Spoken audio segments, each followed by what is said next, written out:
Audio Jungle.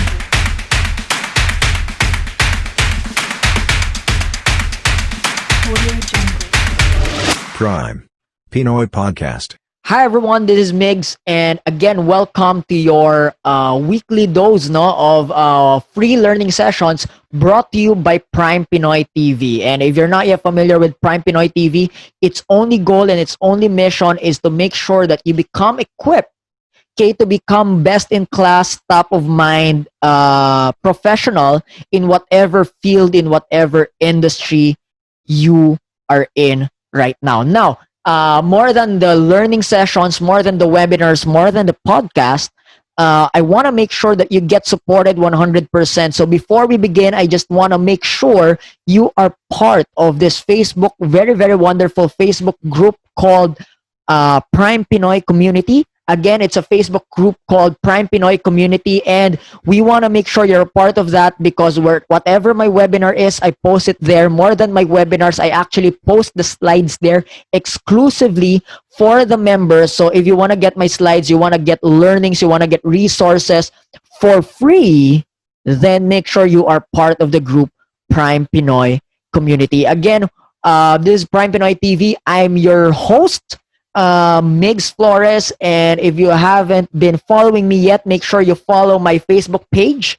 Okay, that's actually at Life Coach Migs. Whether I'm from Facebook, from Instagram, from LinkedIn, it's the same thing. It's at Life Coach Migs. Okay, make sure you follow. You make sure you put in see first on the notification so that you get to see me first, diba? Obvious naman. Okay, and for today, for our weekly learning session, weekly webinar, this is very, very interesting. Okay, simply because we're gonna be discussing a topic that may change your life after you watch this. Big claim, no? Big claim, but seriously, that's true enough. This could actually allow you to change your what do you call that? Your life after you watch this. Why? What we're gonna be talking about today is all about how do you get to be lucky all the time? How do you get to be lucky all the time? And it's a very, very wonderful principle. Pag-uusapan natin yan simply because some of you maybe are asking right now, is that even possible?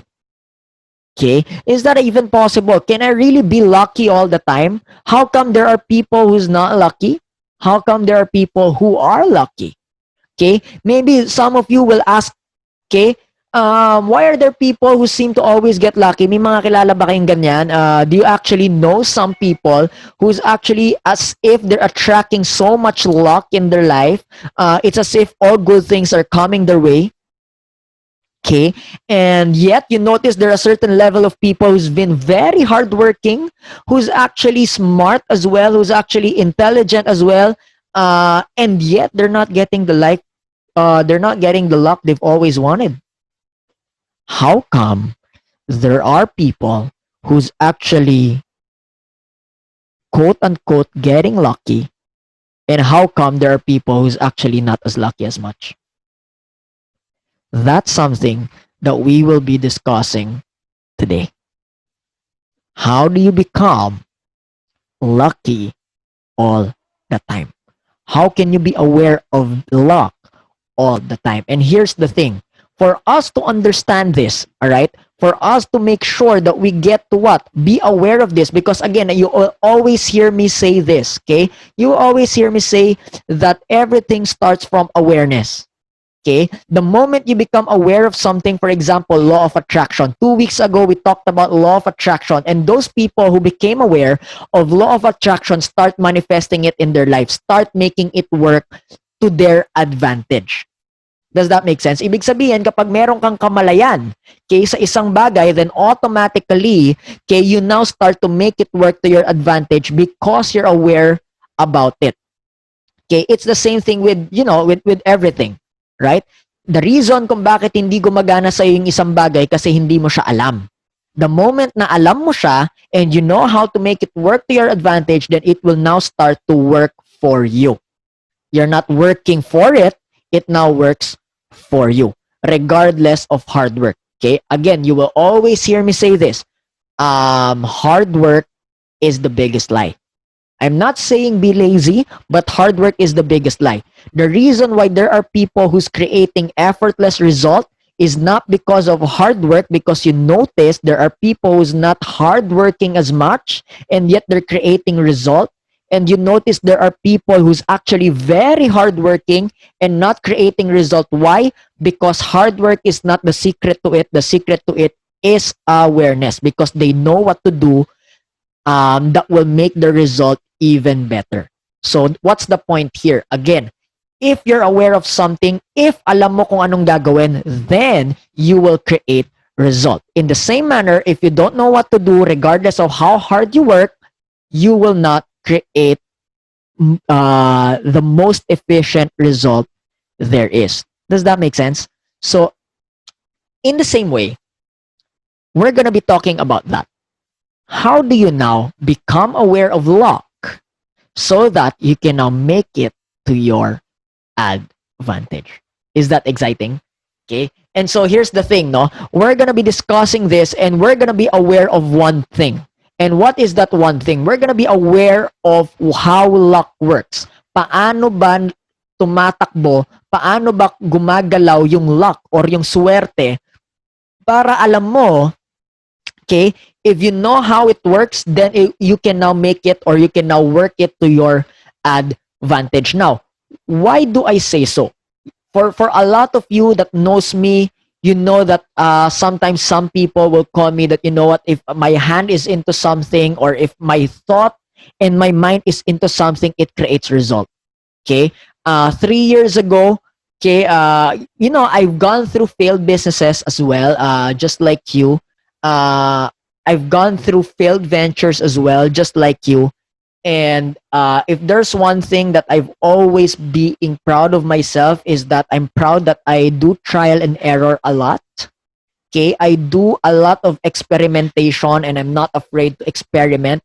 And because of this attitude of mine that I'm not afraid to experiment, okay, I was putting my focus into something. And, you know, for the past 3 years, we've created the capital, we've built I Am Plus Millennials, we've built Discover Teens, we've built Pinoy Freedom Revolution, we've built Prime Pinoy Community, we've built all of these things.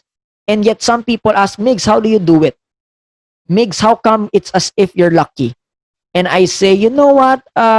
Yes, I have a part of it. Yes, I have a contribution to it.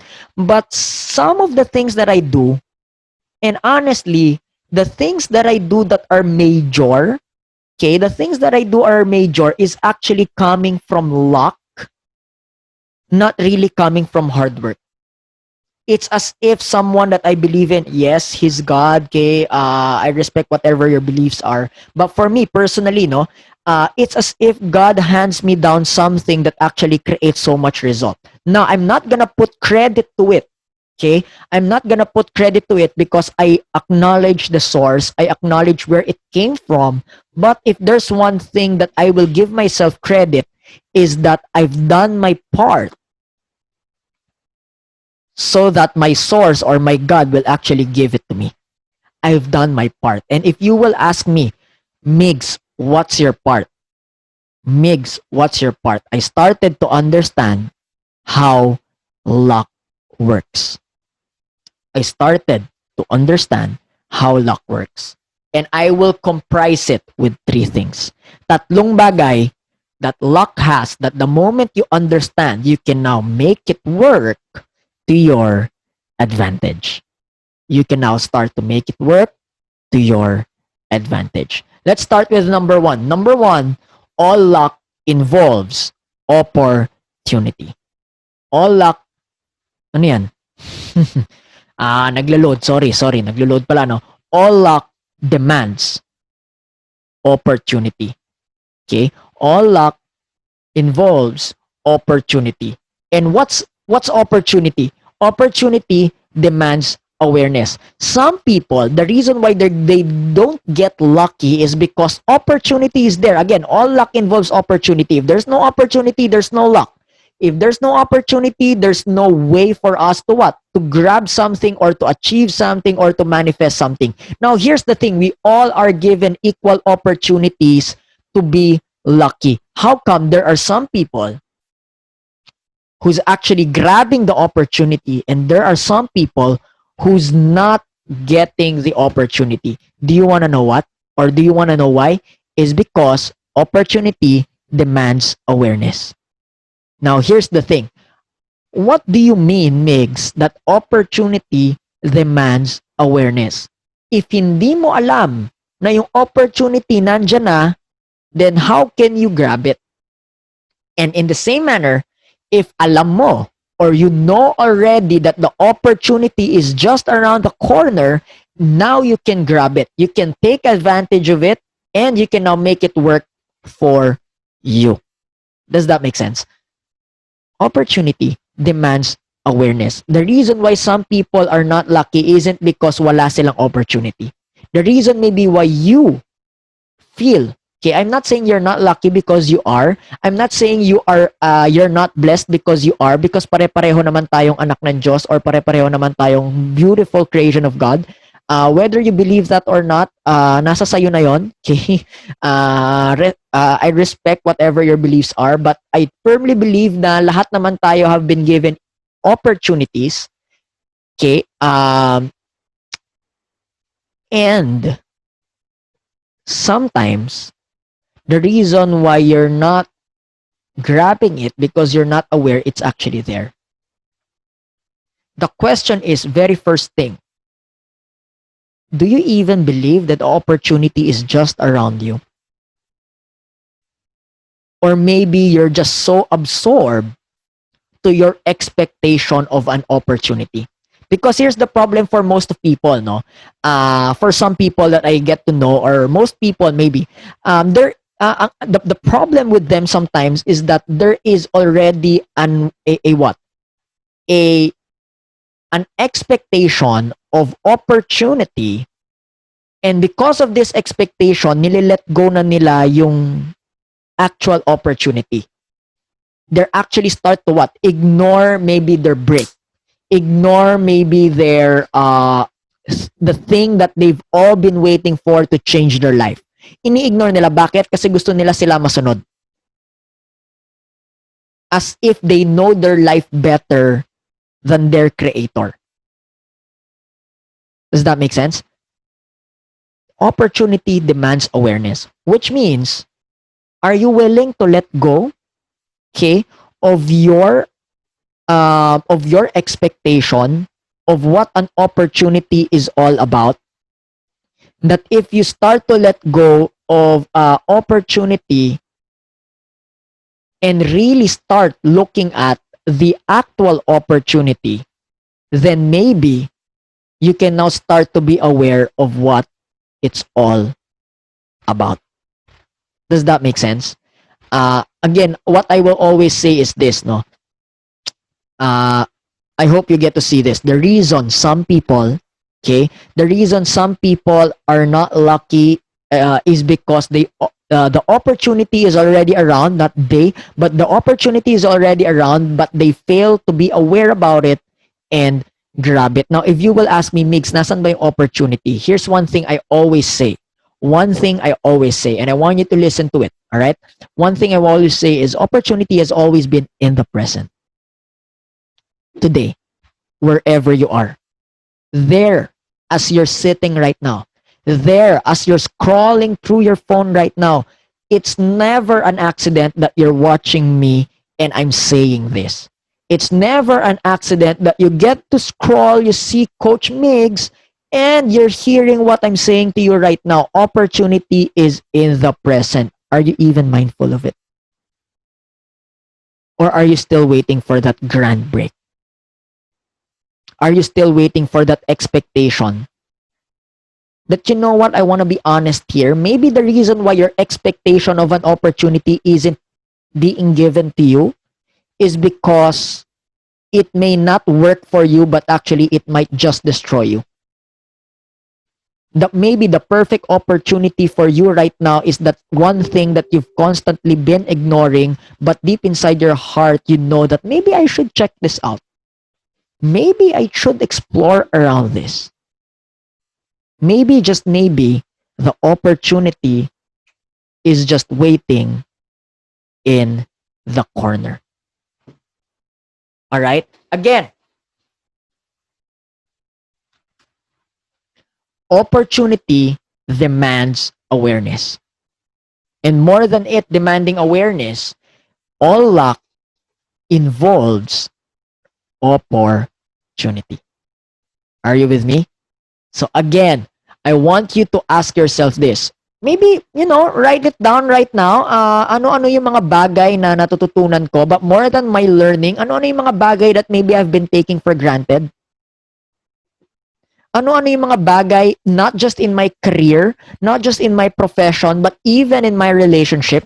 I was just in a call a while ago. Of course, I'm not gonna disclose to you what the call was all about. But I was just in a call a while ago and I was saying, you know what, that is your opportunity to take a pause, to take a break from your busy professional life.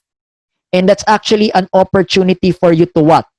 To start thinking about your family and the people who are truly special to you and the people that truly matter. Yun yung pinag-uusapan namin a while ago. Okay? And habang bumabalik yung habang bumabalik yung aking video, I want you maybe to ask yourself that, no? Maybe more than the career, maybe more than the profession, for you, what is that opportunity all about? For you, what is that opportunity all about? Okay, opportunity is in the present. Are you even mindful of it? Okay, number two, all right, number two here is that all opportunity, okay, all opportunity demands or involves preparation. Okay, even if the opportunity is there, let me just say this, no, even if the opportunity is there, but you, okay, even if the opportunity is there but you're not prepared, then what should you expect? Syempre hindi yan mapupunta sa'yo. I just want to be honest around it, no? Of course, opportunity involves preparation. And you need to be prepared so that the opportunity is there. Because I will always say this, when opportunity meets preparation, that's called luck.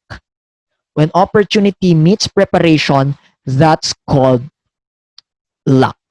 Okay? And what I will always say here is luck when, again, sabi ko nga, opportunity meets preparation, or the opportunity meets the prepared. Okay? That is what luck is all about.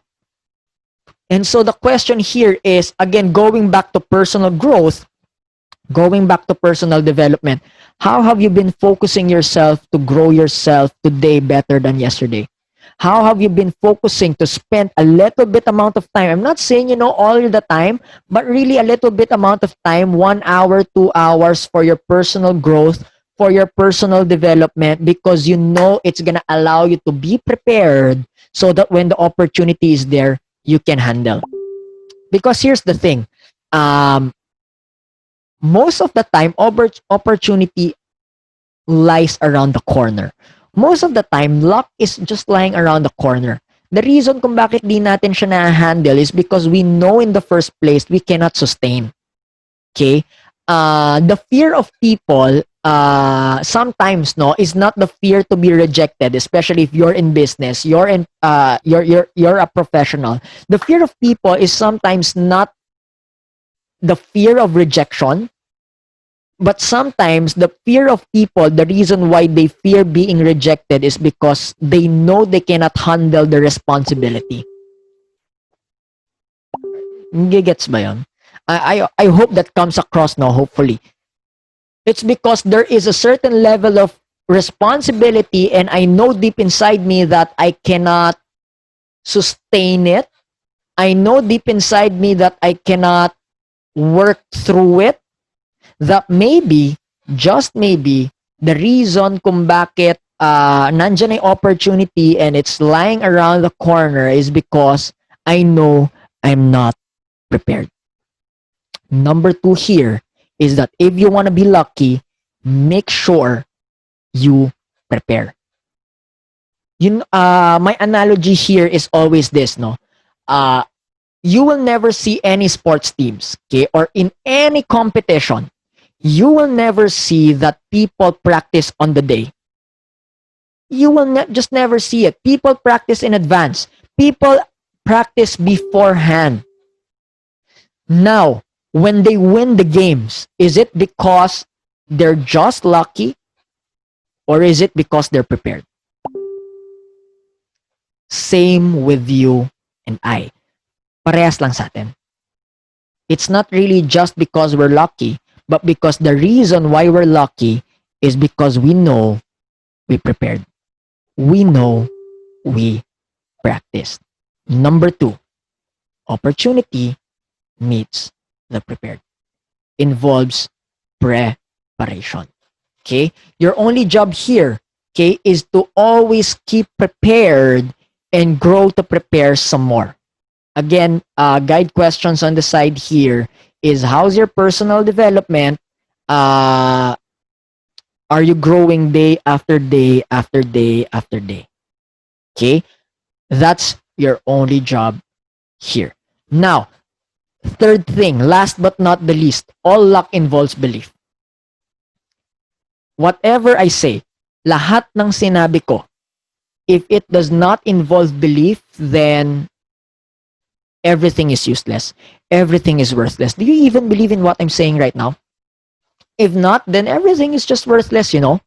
And it's okay, no? I'm not requiring you, I'm not demanding you to believe. But here's the thing, those people who simply believe in what not just what I said, but in the characteristics of luck, in the characteristics of an opportunity, in the characteristics of preparation, and believe that luck is real, then they're the ones who became lucky. Those people who are simply pessimistic, who simply negative around luck, then alam mo yon, bakit ka pa magtataka na hindi ka nagiging lucky, hindi ka naman naniniwala? You cannot hit, alam mo yon, you cannot go one and the other. You get what I mean? You cannot say, I don't believe in luck, but I hope to be lucky. It's either I believe in it and I want to prepare myself and I want to be mindful of the opportunity so I can be lucky, or I don't regardless. Okay? All luck involves belief. Now, those who got lucky feel their luck. Diba naririnig nyo na to, I feel lucky today. And at the same time, you know, there are some people who always complain, who's always unprepared, and that's why. That's why. Again, law of attraction. You attract who you are, not what you want. I want to be lucky, but what I'm attracting or what I'm saying is always, pangit naman ng buhay, pangit naman ng buhay, pangit naman ng buhay. Then you're not gonna be attracting luck. You're gonna be attracting, anong tawag doon? Yung hindi luck. Okay? Law of attraction. You attract who you are, not what you want. Okay? Question for you here is, what's your mood? What's your vibe? What's your energy? Are you working through life in gratitude, in faith? I love this word called faith, no? This is just my ultimate mantra. For me, faith is everything. Honestly. Mamaya, i-share ko sa inyo. Okay? Pero this is my ultimate thing here. Faith. Or puro ka discontent and ungratefulness. You attract who you are. Okay? I always say this.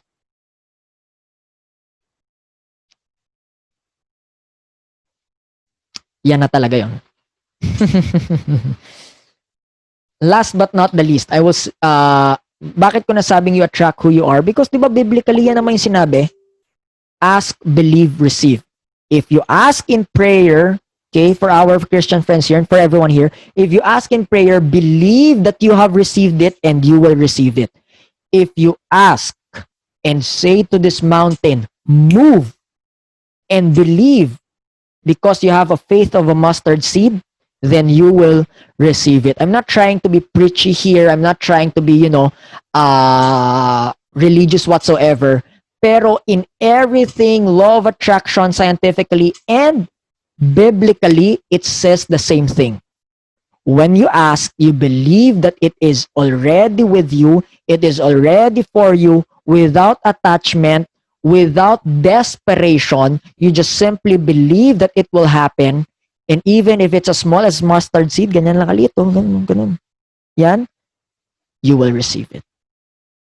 Luck involves belief.